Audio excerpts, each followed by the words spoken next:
மெட்ராஸ் உயர்நீதிமன்ற பணிக்கு hall ticket விட்டுட்டாங்க. எக்ஸாமினர், ரீடர், டிரைவர் போஸ்டிங், அப்புறம் சில எக்ஸ்ட்ரா போஸ்டிங் கொடுத்திருக்காங்க. அதுக்கான வெப்சைட் லிங்க் தான் நீங்க பாத்துட்டு இருக்கீங்க. இப்ப என்ன பண்ணணும் அப்படின்னா நீங்க இப்போ ஒரு லிங்கை கிளிக் பண்றேன் பாருங்க. இந்த லிங்க்ல உங்களோட அப்ளிகேஷன் நம்பர் போடுங்க, உங்களுடைய ரெஜிஸ்டர்டு இமெயில் ஐடி கொடுங்க, டேட் ஆஃப் பர்த் கொடுங்க, அங்க இருக்கிற கேப்சர் என்டர் பண்ணுங்க. உங்களோட ஹால் டிக்கெட் வந்து ஷோ ஆயிரும். அதுல உங்களுக்கு எக்ஸாம் டேட் வந்து சொல்லியிருக்காங்க பாருங்க. 19th அன்னைக்கு வந்து எக்ஸாம் கண்டக்ட் பண்ண போறாங்க. Examiner, reader, extra போஸ்டிங்க்கு.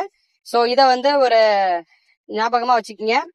அடுத்தது என்ன பண்ணுங்க அப்படின்னா, அடுத்தது டிரைவர் போஸ்டிங் அப்ளை பண்ணவங்களுக்கும் என்ன பண்ணிருக்காங்க, 20ஆம் தேதி சண்டே எக்ஸாமினேஷன் கொடுத்திருக்காங்க. அதுக்கான application number, registered ID, date of birth போட்டு எடுத்துக்கலாம். அதனால இப்பவே நீங்க போங்க வெப்சைட்குள்ள போயிட்டு உங்களோட ஹால் டிக்கெட் டவுன்லோட் பண்ணுங்க. 19, 20 இந்த 2 நாள்ல 2 எக்ஸாமினேஷன் கண்டக்ட் பண்ண போறாங்க. 2 எக்ஸாமினேஷனையும் ஒவ்வொருத்தரும் எழுதிருங்க.